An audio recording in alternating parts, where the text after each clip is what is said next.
അശ്വതി, ഏറ്റവും പ്രധാനമായും സംസ്ഥാനത്ത് ബലിതർപ്പണം നടക്കുന്നത്, ബലിതർപ്പണ ചടങ്ങുകൾ നടക്കുന്നത് ഈ പറഞ്ഞതുപോലെ ആലുവ മണപ്പുറത്താണ്. വിപുലമായ ജനക്കൂട്ടം എനിക്ക് അശ്വതിയുടെ പിന്നിൽ കാണാൻ സാധിക്കുന്നുണ്ട്. വലിയൊരു ജനാവലി തന്നെ നമുക്ക് കാണാൻ സാധിക്കുന്നുണ്ട്. വിപുലമായ സൗകര്യങ്ങളും ഒരുക്കങ്ങളും സുരക്ഷാ ക്രമീകരണങ്ങളും ഒക്കെ തന്നെയാണല്ലോ അല്ലേ?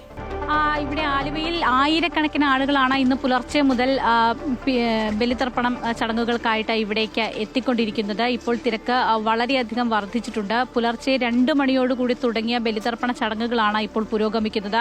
ഉച്ച കഴിഞ്ഞ് 3 മണി വരെയാണ് ആലുവയിൽ ബലിതർപ്പണ ചടങ്ങുകൾ ക്രമീകരിച്ചിട്ടുള്ളത്. ഏകദേശം 60-ലധികം ബലിത്തറകളാണ് ഇത്തവണ ക്രമീകരിച്ചിട്ടുള്ളത്.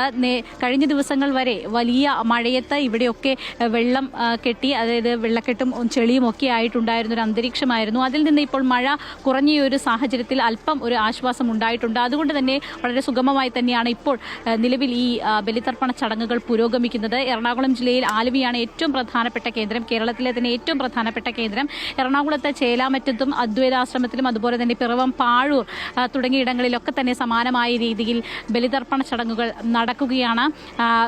ഇനി ഈ ഒരു സമയത്തിന് ശേഷം ഒരു 8-9 മണിയോട് കൂടി കൂടുതൽ ആളുകളെ ഇവിടേക്ക് പ്രതീക്ഷിക്കുന്നുണ്ട്. അതുകൊണ്ട് തന്നെ വലിയ രീതിയിലുള്ള സുരക്ഷാ സംവിധാനങ്ങൾ ഇവിടെ ഒരുക്കിയിട്ടുണ്ട്. പോലീസിന്റെ ഭാഗത്തു നിന്നായാലും അതുപോലെ സ്കൂബ ഡൈവേഴ്സിന്റെ, അങ്ങനെ നിരവധി ആളുകളുടെ സേവനങ്ങളാണ് ഇത്തവണ ഒരുക്കിയിരിക്കുന്നത്. 450-ലധികം പോലീസുകാരെയാണ് അധികമായിട്ട് വിന്യസിച്ചിട്ടുള്ളത്. 3 ACPമാരുടെ നേതൃത്വത്തിലാണ് ഇവിടുത്തെ സുരക്ഷാ ക്രമീകരണങ്ങൾ നടത്തിയിട്ടുള്ളത്. കനത്ത ഗതാഗത നിയന്ത്രണങ്ങളും ഇവിടെ ഏർപ്പെടുത്തിയിട്ടുണ്ട്.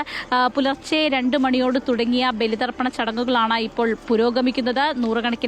ആയിരക്കണക്കിന് ആളുകൾ ആലുവ മണപ്പുറത്തേക്ക് ഒഴുകിയെത്തുകയാണ്. അതുപോലെ തന്നെ ഇന്ന് ക്ഷേത്ര ദർശനത്തിനായി, ബലിതർപ്പണത്തിന് മാത്രമല്ല ക്ഷേത്ര ദർശനത്തിനായി നിരവധി ആളുകൾ, പതിവിലും കൂടുതൽ ആളുകൾ ഇവിടേക്ക് എത്തിക്കൊണ്ടിരിക്കുകയാണ്. ചേട്ടാ, എവിടുന്നാ വരുന്നത്? എല്ലാ തവണയും വരുന്നതാണ്? എല്ലാ വർഷം വരാറുണ്ട്. നിരവധി ആളുകൾ കേരളത്തിന്റെ തന്നെ വിവിധ മേഖലകളിൽ നിന്ന് ഇവിടെ ആലുവയിൽ എല്ലാ ദിവസവും ബലിതർപ്പണ ചടങ്ങുകൾ ഉണ്ട്.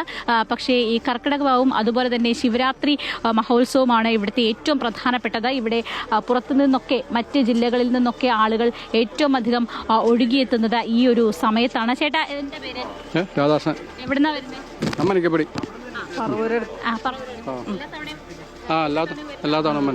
നന്നായി ചെയ്യാൻ പറ്റുമോ?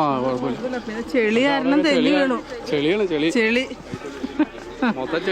ഞാൻ വീണ് എന്റെ കാല് അവിടെ കാലൊക്കെ ഇതായി. മഴക്കാലത്തിന്റെ ചെളി ഭയങ്കരം, ഇറങ്ങാനൊക്കെ ഇത്തിരി ബുദ്ധിമുട്ട്. ചെയ്യാൻ പറ്റും. ചെയ്യാൻ പറ്റും.